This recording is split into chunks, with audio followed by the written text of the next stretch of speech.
ಈಗ ಹೆಂಗಾಗ್ಬಿಟ್ಟಿದೆ ಅಂತ ಅಂದ್ರೆ ಪಾಪ ಯುವಕ ಯುವತಿಯರು ಸರ್ಕಾರಿ ಉದ್ಯೋಗ ಸಿಕ್ಕರೆ ಸಾಕು, ಸರ್ಕಾರಿ ಕೆಲಸ ಸಿಕ್ಕರೆ ಸಾಕು ಅನ್ನೋ ನಿಟ್ಟಿನಲ್ಲಿ ಪಾಪ ಕಾಯ್ತಾ ಇದ್ದಾರೆ. ಈ ಸಂದರ್ಭದಲ್ಲಿನೇ ಈ ಮೋಸ ಮಾಡೋ ಗ್ಯಾಂಗ್, ವಂಚನೆ ಮಾಡೋ ಗ್ಯಾಂಗ್ ಫುಲ್ ಆಕ್ಟಿವ್ ಆಗಿದೆ ರಾಜ್ಯದಲ್ಲಿ. ಹಂಗಾಗಿನೇ ಯುವಕ ಯುವತಿಯರು ಬಹಳ ಹುಷಾರಾಗಿರ್ಬೇಕು. ಸುಮ್ಮನೆ ಇಷ್ಟು ದುಡ್ಡು ಕೊಟ್ರೆ ನಿಮಗೆ ಕೆಲಸ ಕೊಡಿಸ್ಬಿಡ್ತೀನಿ ಅಂತ ಹೇಳಿ ನಿಮ್ಮ ಹತ್ರ ಬಂದಿರ್ತಾರೆ. ಅಂಥವ್ರನ್ನೆಲ್ಲ ನಂಬೋದಕ್ಕೆ ಹೋಗ್ಬೇಡಿ, ಅದು ದೊಡ್ಡ ತಪ್ಪು ಕೂಡ. ಸೊ ರಾಜ್ಯದಲ್ಲಿ ಫುಲ್ ಆಕ್ಟಿವ್ ಆಗಿದೆ ಸರ್ಕಾರಿ ಕೆಲಸದ ಗ್ಯಾಂಗ್. ಒಂದಲ್ಲ ಎರಡಲ್ಲ ಹಲವಾರು ಕಡೆ ವಂಚನೆಯ ಗ್ಯಾಂಗ್ ಈಗ ತಲೆ ಎತ್ತಿರೋದು. ಇದು ಗ್ಯಾರಂಟಿ ನ್ಯೂಸ್ ನ ಮತ್ತೊಂದು ರಣಬೇಟೆ. ಸರ್ಕಾರಿ ಕೆಲಸ ಕೊಡಿಸೋದಾಗಿ ವಂಚನೆ ಮಾಡ್ತಾ ಇರುವಂತ ಬೃಹತ್ ಜಾಲ ಇದೆ. ಬೃಹತ್ ಮೋಸದ ಜಾಲದ ಬಗ್ಗೆ ನಿಮ್ಮ ಗ್ಯಾರಂಟಿ ನ್ಯೂಸ್ ಸುದ್ದಿಯನ್ನ ಮಾಡಿತ್ತು. ಸುದ್ದಿ ಪ್ರಸಾರವಾಗ್ತಾ ಇದ್ದಂತೆ ಗ್ಯಾರಂಟಿ ನ್ಯೂಸ್ಗೆ ಹಲವು ಕರೆಗಳು ಬರ್ತಿವೆ. ಪ್ರತಿ ಜಿಲ್ಲೆಯಲ್ಲೂ ಕೆಲಸದ ಆಸೆ ತೋರಿಸಿ ಗ್ಯಾಂಗ್ಗಳು ವಂಚನೆ ಮಾಡ್ತಾ ಇದ್ದಾವೆ. ಇದು ಜೆಡಿಎಸ್ ಕ್ಯಾಂಡಿಡೇಟ್ ತಿಪ್ಪೇಸ್ವಾಮಿ ಗ್ಯಾಂಗ್ ಅನ್ನ ಮೀರಿಸೋ ಗ್ಯಾಂಗ್ ಇದು. ತುಮಕೂರಿನಲ್ಲಿ ಸರ್ಕಾರಿ ಕೆಲಸದ ಆಸೆ ತೋರಿಸಿ ಕೋಟಿ ಕೋಟಿ ವಂಚನೆಯನ್ನ ಮಾಡಲಾಗಿದೆ.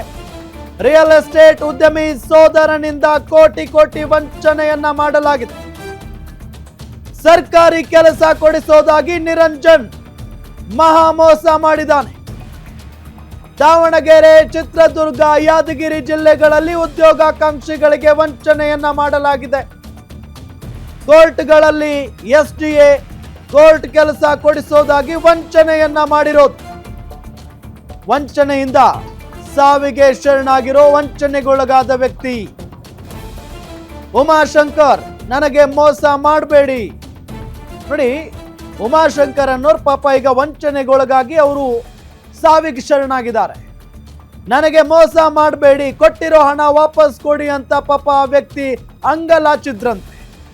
ಹಣ ವಾಪಸ್ ಕೊಡದೆ ಸತಾಯಿಸ್ತಾ ಇದ್ರಂತೆ. ಈ ಹಿನ್ನೆಲೆ ಪಾಪ ಉಮಾಶಂಕರ್ ಕಣ್ಣೀರು ಹಾಕಿದ್ದಾರೆ. ಅದೇ ಚಿಂತನೆಯಲ್ಲಿ ಸ್ಟ್ರೋಕ್ ಹೊಡೆದು ಹಾಸಿಗೆ ಹಿಡಿದಿದ್ರಂತೆ ಉಮಾಶಂಕರ್.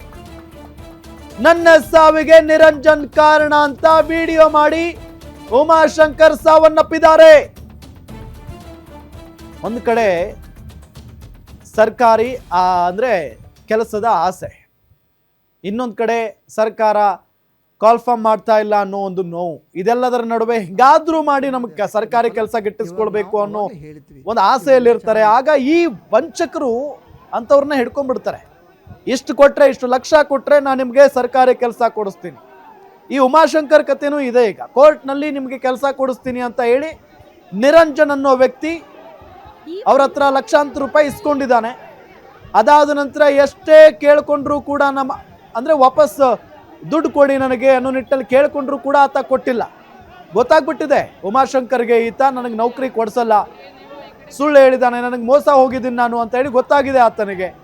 ಹಾಗಾಗಿ ಪರಿಯಾಗಿ ಬೇಡ್ಕೊಂಡಿದ್ದಾರೆ ಪಾಪ ಉಮಾಶಂಕರ್. ಕೊಡದೆ ಇದ್ದಿದ್ದಕ್ಕೆ ಸ್ಟ್ರೋಕ್ ಹೊಡೆದು ಪಾಪ ಹಾಸಿಗೆ ಹಿಡ್ಕೊಂಡಿದ್ರಂತೆ. ಈಗ ಅವರು ಸಾವನ್ನಪ್ಪಿದ್ದಾರೆ. ನಿಮಗೆ ನಾವು ಫೋಟೋದಲ್ಲಿ ತೋರಿಸ್ತಾ ಇದ್ದೀವಿ ನಿರಂಜನ್. ಅವನ ಮುಖ ನೋಡಿ, ಈತನೇ ವಂಚಕ. ಇಂಥವ್ರನ್ನೆಲ್ಲಾದರೂ ನೋಡಿದ್ರೆ ಸುಮ್ಮನೆ ಬಿಡೋದಕ್ಕೆ ಹೋಗ್ಬೇಡಿ. ಅದಾದ ನಂತರ ಯಾರಾದರೂ ಇಷ್ಟು ಕೊಡಿ, ಲಕ್ಷಾಂತರ ರೂಪಾಯಿ ಕೊಟ್ಟರೆ ನಿಮಗೆ ಸರ್ಕಾರಿ ಕೆಲಸ ಕೊಡಿಸ್ತೀನಿ, ಅದೆಲ್ಲ ಸುಳ್ಳು. ಅಂಥವ್ರನ್ನೆಲ್ಲ ನಂಬೋದಕ್ಕೆ ಹೋಗ್ಬೇಡಿ. ನಂಬಿದ್ರೆ ಈಗ ಉಮಾಶಂಕರ್ಗಾಗಿದೆಯಲ್ಲ ಅದೇ ಗತಿ ನಿಮಗೂ ಆಗುತ್ತೆ. ಸರ್ಕಾರಿ ಕೆಲಸ ಸಿಗೋದು ಸುಲಭ ಅಲ್ಲ, ಅದಕ್ಕೆ ಅದರದ್ದೇ ಆದಂಥ ಪ್ರೊಸೆಸ್ ಇರುತ್ತೆ. ಇಂಥವ್ರನ್ನೆಲ್ಲ ನಂಬೋದಕ್ಕೆ ಹೋಗ್ಬೇಡಿ. ವಂಚನೆ ಸಂಬಂಧ ಪೊಲೀಸರಿಗೆ ದೂರು ನೀಡಿದ್ರು, FIR ದಾಖಲಾಗಿಲ್ಲ. ತನ್ನ ಪ್ರಭಾವ ಬಳಸಿ ತುಮಕೂರು ಜಯನಗರ ಪೊಲೀಸರ ಮೇಲೆ ಒತ್ತಡ ಹೇರಿದ್ದಾನೆ. ಪೊಲೀಸರಿಗೆ ಹಣ ನೀಡಿ ಕೇಸ್ ದಾಖಲಿಸಬಾರದು ಅಂತ ಉದ್ಯಮಿಯೊಬ್ರು ಸೇಫ್ ಮಾಡಿದಾರಂತೆ. ಈ ವಂಚಕರ ಹಿಂದೆ ದೊಡ್ಡವರು ಇದ್ದೇ ಇರ್ತಾರೆ ಅನ್ನೋದಕ್ಕೆ ಉದಾಹರಣೆ ಇದು. ಯಾವುದೇ ವಂಚನೆ ಆಗ್ಲಿ, ಆತನ ಹಿಂದೆ ಒಬ್ಬ ಕೊಲೆಗಡುಕನ ಹಿಂದೆ, ಒಬ್ಬ ವಂಚಕನ ಹಿಂದೆ ಒಬ್ಬ ಉದ್ಯಮಿ, ಒಬ್ಬ ದುಡ್ಡಿದ್ದವನು, ಒಬ್ಬ ಬಿಸ್ನೆಸ್ ಮ್ಯಾನ್, ಒಬ್ಬ ರಾಜಕಾರಣಿ ಇದ್ದೇ ಇರ್ತಾರೆ ಅವರನ್ನ ಸೇಫ್ ಮಾಡೋ ಸಲುವಾಗಿ. ಇಲ್ಲೂ ಕೂಡ ಅಷ್ಟೇ, ವಂಚನೆ ಸಂಬಂಧ ಪೊಲೀಸ್ನವರಿಗೆ ದೂರು ಕೊಟ್ಟರು ಕೂಡ FIR ದಾಖಲಾಗಿಲ್ಲ ಇದುವರೆಗೂ. ತನ್ನ ಪ್ರಭಾವ ಬಳಸಿ ತುಮಕೂರು ಜಯನಗರ ಪೊಲೀಸರ ಮೇಲೆ ಒತ್ತಡ ಹೇರಲಾಗಿದೆ. ಪೊಲೀಸರಿಗೆ ಹಣ ಕೊಟ್ಟು ಕೇಸ್ ದಾಖಲಿಸದಂತೆ ಸೇಫ್ ಮಾಡಿದ್ದಾರೆ ಉದ್ಯಮಿ. ಹಣ ನೀಡಿ ಕೇಸ್ ದಾಖಲಿಸದ ಬಗ್ಗೆ ಗ್ಯಾರಂಟಿ ನ್ಯೂಸ್ನಲ್ಲಿ ಎಕ್ಸ್ಕ್ಲೂಸಿವ್ ಡೀಟೇಲ್ಸ್. ಜಯನಗರ ಪೊಲೀಸರಿಗೆ ಹಣ ನೀಡಿರುವ ಬಗ್ಗೆ ಮಾತನಾಡಿರುವ ಆಡಿಯೋ ಇದೆ ನೋಡಿ. ಕರ್ಕೊಂಡು ಹೋಗಿದ್ದೀನಿ, ಬಾಂಡ್ ಪೇಪರ್ ಮಾಡ್ಕೊಟ್ಟಿದ್ದೀನಿ. ಈಗ ಅವ್ರು ಕೋರ್ಟು ಕಚೇರಿ ಅಂತ ಒಳಗೋದ್ರಂತೂ ರೂಪಾಯಿ ಬರಲ್ಲ ಅವ್ರಿಗೆ. ಅದೇ ಹೇಳೋದು, ಏನಿಲ್ಲ, ಈಗ ಅಲ್ಲೇ ಬೆಟ್ಟಗ್ಗೆಯಿಂದ ಫ್ರೆಂಡ್ಸ್ ಫೋನ್ ಮಾಡ್ತಿದ್ದೀನಿ. ಈಗ ಸ್ಟೇಷನ್ ಸುಮ್ಮನೆ ಹೋಗಕ್ಕಾಗಲ್ಲ, ಅಲ್ಲಿ ಇಬ್ರಿಗೂ ಕೊಡ್ಬೇಕಲ್ಲಿ, ಎಲ್ಲಿ ನಮ್ಮ ಲೋಕಲ್ ಸ್ಟೇಷನ್ ವರ್ಗೂ ಕೊಡ್ಬೇಕು, ಡಿವೈಎಸ್ಪಿ ಸಾಹೇಬ್ರಿಗೂ ಕೊಡ್ಬೇಕು. ಇಬ್ರಿಗೆ ದುಡ್ಡು ಇಟ್ಕೊಳ್ತಾರೆ ಹೋಗಂಗಿಲ್ವಲ್ಲ ಅಲ್ಲಿ. ಯಾರೊಬ್ಬ ದುಡ್ಡು ಹಾಕ್ತೀನಿ ಅಂತಾನೆ, ದುಡ್ಡು ಹಾಕಿದ ತಕ್ಷಣ ಹೋಗಿ ಅಲ್ಲಿ ಹನುಮಂತಪ್ಪ ಅವ್ರು ಕಂಡುಬಿಟ್ಟು, ನೋಡಿ ಸ್ವಾಮಿ ಹಿಂಗ್ ಮಾಡಿ ಜನವರಿ 8 ಟೈಮ್ ಕೊಡ್ಸಿ ಅಂತ ಹೇಳ್ಬರ್ತೀನಿ ಅಷ್ಟೇ. ಅದು ಜೂನ್ ಇರ್ಲೇಬೇಕು. ಮಾಡ್ತಾನೆ, ಇಷ್ಟೊತ್ತು ಫೋನ್ ಸ್ವಿಚ್ ಆಫ್ ಮಾಡ್ಕೊಂಡಿರ್ತಾನೆ, ಮಾನೇ ಮಾಡ್ತಾನೆ. ಮೇಡಮ್ ಕಡೆ ಅವರೆಲ್ಲ ಬಂದು ಸ್ಟೇಷನ್ ಕೂತಿದ್ರು.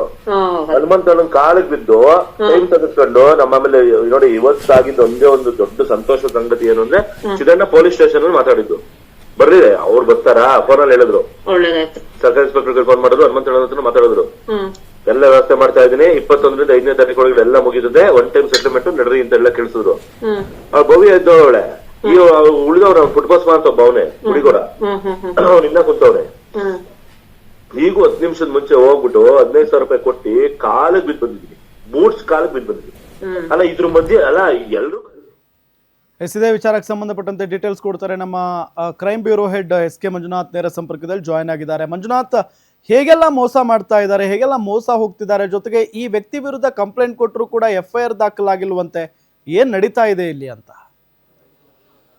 ನಮ್ಮ ಕಳೆದ 2 ದಿನಗಳಿಂದ ಏನು ಜಾಬ್ಗಳು ಕೊಡಿಸೋದು, ಅದರಲ್ಲೂ ಸರ್ಕಾರಿ ನೌಕರಿಗಳನ್ನು ಕೊಡಿಸೋದಾಗಿ ಒಂದು ಗ್ಯಾಂಗು ತುಂಬ ಆಕ್ಟಿವ್ ಆಗಿತ್ತು. ಜೊತೆಗೆ ಉತ್ತರ ಕರ್ನಾಟಕ ಭಾಗದ ಉದ್ಯೋಗಾಕಾಂಕ್ಷಿಗಳನ್ನು ಟಾರ್ಗೆಟ್ ಮಾಡಿ ವಂಚನೆ ಮಾಡಿರ್ತಕ್ಕಂಥ ಸುಮಾರು 800 ಜನಕ್ಕೆ ವಂಚನೆ ಮಾಡಿದಂಥ JDSನ ಕ್ಯಾಂಡಿಡೇಟ್ ಆಗಿರ್ತಕ್ಕಂಥ ತಿಪ್ಪೇಸ್ವಾಮಿ ಅವರ ಗ್ಯಾಂಗ್ ಬಗ್ಗೆ ಹೇಳಿದ್ವಿ. ಈ ಸುದ್ದಿ ಪ್ರಸಾರ ಆಗ್ತಾ ಇದ್ದಂತೆ ಆ ಸುದ್ದಿಯನ್ನು ನೋಡಿ, ಗ್ಯಾರಂಟಿ ನ್ಯೂಸ್ನಲ್ಲಿ ಪ್ರಸಾರವಾದಂಥ ಸುದ್ದಿಯನ್ನು ನೋಡಿ, ನಮಗೂ ಇದೇ ರೀತಿಯ ಅನ್ಯಾಯ ಆಗಿದೆ ಅನ್ನೋ ನಿಟ್ಟಿನಲ್ಲಿ ತುಮಕೂರು ಜಿಲ್ಲೆಯ ತಿಪ್ಟೂರು ಮೂಲದ ಒಬ್ಬ ಮಹಿಳೆ ಈ ಒಂದು ಅನ್ಯಾಯಕ್ಕೊಳಗಾದ ಬಗ್ಗೆ ಸುದ್ದಿಯನ್ನು ಗ್ಯಾರಂಟಿ ನ್ಯೂಸ್ ಜೊತೆಗೆ ಶೇರ್ ಮಾಡಿಕೊಂಡಿರ್ತಕ್ಕಂಥದ್ದು. ಆ ರೀತಿಯಾಗಿ ಅವರ ತಂದೆ, ಅಂದರೆ ಇವರ ಏನು ಯುವತಿಯವರ ತಂದೆ ಅವರಿಗೆ ಕೆಲಸ ಕೊಡಿಸ್ಬೇಕು ಅಂತಿರ್ತಾರೆ. ಅವರ ಹೆಸರು ಉಮಾಶಂಕರ್ ಅಂತ. ತನ್ನ ಮಗಳಿಗೆ ಕೋರ್ಟ್ನಲ್ಲಿ ಅಮೀನಾ ಅಥವಾ ಕ್ಲರ್ಕ್ ಕೆಲಸವನ್ನು ಕೊಡಿಸ್ತೇವೆ ಅನ್ನೋ ನಿಟ್ಟಿನಲ್ಲಿ ಅದೇ ಭಾಗದ ತಿಪ್ಟೂರು ಮೂಲದ ನಿರಂಜನ್ ಅಂತಕ್ಕಂಥ ಆತ ವ್ಯಕ್ತಿ, ನನಗೆ ಏನು ರಾಜಕಾರಣಿಗಳಿಗೆ ಗೊತ್ತಿದ್ದಾರೆ, ಅಧಿಕಾರಿಗಳು ಗೊತ್ತಿದ್ದಾರೆ ಅನ್ನೋ ನಿಟ್ಟಿನಲ್ಲಿ ಕೋರ್ಟ್ನಲ್ಲಿ ಅಮೀನಾ ಅಥವಾ ಕ್ಲರ್ಕು FDA ಕೆಲಸವನ್ನು ಕೊಡಿಸ್ತೀನಿ ಅನ್ನೋ ರೀತಿಯಾಗಿ ನಂಬಿಸ್ತಾರೆ. ಅದರ ಜೊತೆಗೆ ಧಾರವಾಡ ಹೈಕೋರ್ಟ್ ನಿಂದಲೇ ಸಹ ಇವರಿಗೆ ಲ್ಯಾಂಡ್ಲೈನಿಂದ ಒಂದು ಕರೆ ಬರುತ್ತೆ. ಅದು ಧಾರವಾಡ ಹೈಕೋರ್ಟ್ ಪೀಠದಿಂದ ನಾವು ಮಾತನಾಡ್ತಾ ಇದ್ದೇವೆ, ನಾವು ನಿಮಗೆ ಕೆಲಸವನ್ನು ಖಂಡಿತವಾಗಿ ಕೊಡಿಸ್ತೇವೆ ಅಂತ ನಿಟ್ಟಿನಲ್ಲಿ ನಂಬಿಸ್ತಾರೆ. ಆ ನಂಬೋದಕ್ಕೆ ಪೂರಕವಾದಂಥ ಸಾಕ್ಷಿ ಆ ಒಂದು ಹೈಕೋರ್ಟ್ನಿಂದ ಬಂದಂಥ ಲ್ಯಾಂಡ್ಲೈನಿಂದ ಬಂದಂಥ ಕರೆ. ಅದನ್ನು ನಿಜವಾಗೂ ಇವರು ಕೋರ್ಟಿಂದಲೇ ಕರೆ ಮಾಡಿಸಿದ್ದಾರೆ ಅನ್ನೋ ರೀತಿಯಾಗಿ ನಂಬಿ ಅವ್ರು ಹೇಳದಂತೆ ಹಣವನ್ನು ಕೊಡೋದಕ್ಕೆ ಶುರು ಮಾಡ್ತಾರೆ. ಇವರು ಅಲ್ಲದೆ ಬೇರೆ ಬೇರೆ ಉದ್ಯೋಗಾಕಾಂಕ್ಷಿಗಳ ಬಳಿಯೂ ಸಹ ಇವರು ಹಣವನ್ನು ಕೊಡಿಸೋದಕ್ಕೆ ಶಿಫಾರಸನ್ನು ಮಾಡಿರ್ತಾರೆ, ನಂಬಿಸ್ತಾರೆ. ಆ ಮಾತನ್ನು ಕೇಳಿಕೊಂಡಂಥ ಉಮಾಶಂಕರ್ ಅವರು ತನ್ನ ಮಗಳು ಇರ್ಬೋದು, ಸಂಬಂಧಿಕರಿಗೆ ಎಲ್ಲರಿಗೂ ಸಹ ಕೆಲಸ ಕೊಡಿಸೋದಾಗಿ ಹೇಳಿ ಅವರಿಂದ ಹಣವನ್ನು ತೆಗೆದುಕೊಂಡು ಇದೇ ಏನು ಒಂದು ನಿರಂಜನ್ ಅವರಿಗೆ ಕೊಟ್ಟಿರ್ತಾರೆ. ಆದರೆ ನಿರಂಜನ್ಗೆ ಹಣ ಸಿಕ್ಕಿದ ಕೂಡಲೇ ಆತ ಮತ್ತೊಂದು ವರ್ಷ ಬದಲಾಯಿಸ್ತಾರೆ. ಆತನಿಗೆ ಫೋನ್ ರಿಸೀವ್ ಮಾಡೋದಿಲ್ಲ, ಉಮಾಶಂಕರ್ ಕೈಗೆ ಸಿಗೋದಿಲ್ಲ. ಕೊಟ್ಟ ಹಣವನ್ನು ವಾಪಸ್ ಕೊಡಿ ಅಂತ ಕೇಳು ಸಹ ಹಣವನ್ನು ಕೊಡೋದಿಲ್ಲ. ಈ ಹಣವನ್ನು ಅವರ ಸೋದರೊಬ್ಬರು ರಿಯಲ್ ಎಸ್ಟೇಟ್ ವ್ಯವಹಾರವನ್ನು ನಡೆಸ್ತಾ ಇದ್ದಾರೆ, ಅಲ್ಲಿ ಇನ್ವೆಸ್ಟ್ಮೆಂಟ್ ಮಾಡಿದ್ದಾರೆ ಅಂತಕ್ಕಂಥ ಮಾಹಿತಿ ಕೇಳಿಬಂದಿದೆ. ಅದು ಗೊತ್ತಾಗಿ ಇಲ್ಲಿ ಉಮಾಶಂಕರು ಇದೇ ಕೊರಗಲ್ಲಿ ಹಾಸಿಗೆ ಹಿಡಿತಾರೆ, ಕೊನೆಗೆ ಸಾವನ್ನೂ ಸಹ ಅಪ್ತಾರೆ. ಆ ಸಂಬಂಧಪಟ್ಟಂತೆ ವಂಚನೆ ಹಾಗೂ ದೂರು ಕೊಡೋಕೆ ತುಮಕೂರಿನ ಜಯನಗರ ಪೊಲೀಸರು ಇಲ್ಲಿಯವರೆಗೂ ದೂರನ್ನು ತೆಗೆದುಕೊಂಡಿಲ್ಲ. ಅದಕ್ಕೆ ಕಾರಣ ನಿರಂಜನ್ ಅವರ ಸೋದರ ತನ್ನ ರಾಜಕೀಯ ಪ್ರಭಾವವನ್ನು ಬಳಸಿ ಪೊಲೀಸರಿಗೆ ಹಣವನ್ನು ನೀಡಿ ದೂರು ದಾಖಲಿಸದೇ ಇರಬೇಕು ಅನ್ನೋ ಒಂದು ಒತ್ತಡವನ್ನು ಹಾಕಿದ್ದಾರೆ ಅಂತಕ್ಕಂಥದ್ದು. ಹೀಗಾಗಿ ಅವರು ಕೋರ್ಟ್ಗೆ ಹೋಗಿದ್ದಾರೆ, ಅವ್ರು ಕೊಟ್ಟಿರ್ತಕ್ಕಂಥ ಚೆಕ್ಗಳು ಬೌನ್ಸ್ ಆಗಿದ್ದಾವೆ. ಆ ಸಂಬಂಧಪಟ್ಟಂತೆ ಕೋರ್ಟ್ಗೆ ಹೋಗಿ ದೂರು ದಾಖಲು ಮಾಡಿದ್ರು ಸಹ ನಿರಂಜನ್ ಕೋರ್ಟ್ಗೂ ಹಾಜರಾಗದೆ ತಲೆಮರೆಸ್ಕೊಂಡಿದ್ದಾನೆ. ಹೀಗಾಗಿ ಪೊಲೀಸರು ಇದನ್ನ ಗಂಭೀರವಾಗಿ ತೆಗೆದುಕೊಳ್ಬೇಕು, ವಂಚನೆಗೊಳಗಾಗಿರೋರಿಗೆ ನ್ಯಾಯ ಕೊಡಿಸಬೇಕು ಅಂತಕ್ಕಂಥದ್ದು ಈ ಒಂದು ಕುಟುಂಬಸ್ಥರ ಒಂದು ಆಗ್ರಹ ಆಗಿದೆ. ರಾಮ್, ಥ್ಯಾಂಕ್ ಯು ತಮ್ಮೆಲ್ಲ